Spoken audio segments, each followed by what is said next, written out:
Good Friday morning. It's the rest of the news. This is Dan Earhart. Defense Secretary Leanne Panetta announced the end of the Iraq War yesterday in Baghdad. A newspaper columnist there wrote, "It is the end for the Americans only." Just like that, everybody's coming home for Christmas. Everything the United States leaves behind is up for sale. Dolly is an Iraqi pop singer who has recently returned home. She says, "I can feel how all of Iraq has changed now and how it is sad. All of Iraq is sad." Congress wants to go home for Christmas too, so expect some sort of deal to extend the payroll tax holiday. Friday, the song got 167 million views when it hit YouTube last March. 13-year-old Rebecca Black did that video, making her Google's fastest-growing search of 2011. Just got paid. Today is Billy Gibbons' birthday.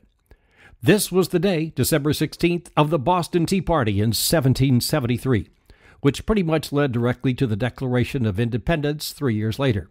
American colonists had no representative in the British Parliament.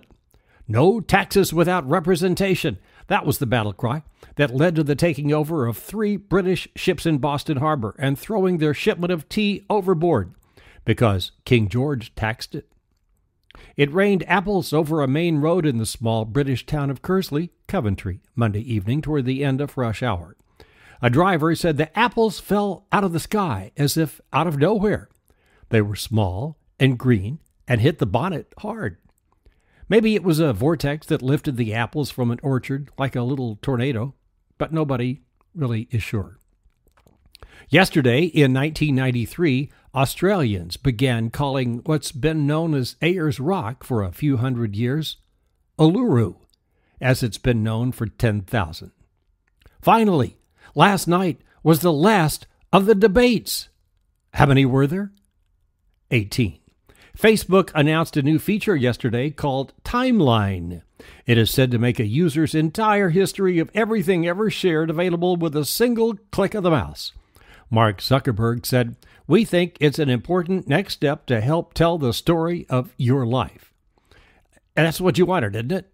Apple products were 3 of the top 10 searches this year. Now, Google announces Android's answer to iPhone Siri. Meet Majel. In real life, Majel was married to Star Trek producer Gene Roddenberry.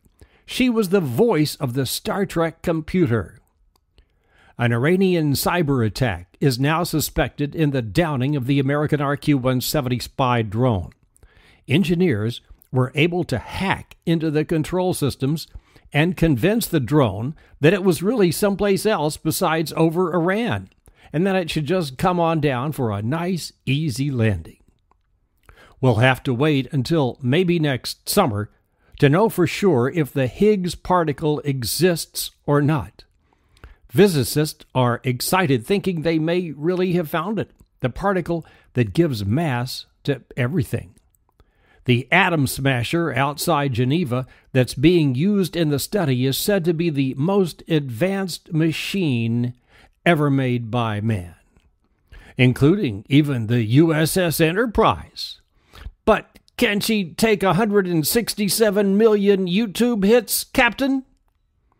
Enjoy your Friday. Thanks for listening to the rest of the news. This is Dan Earhart.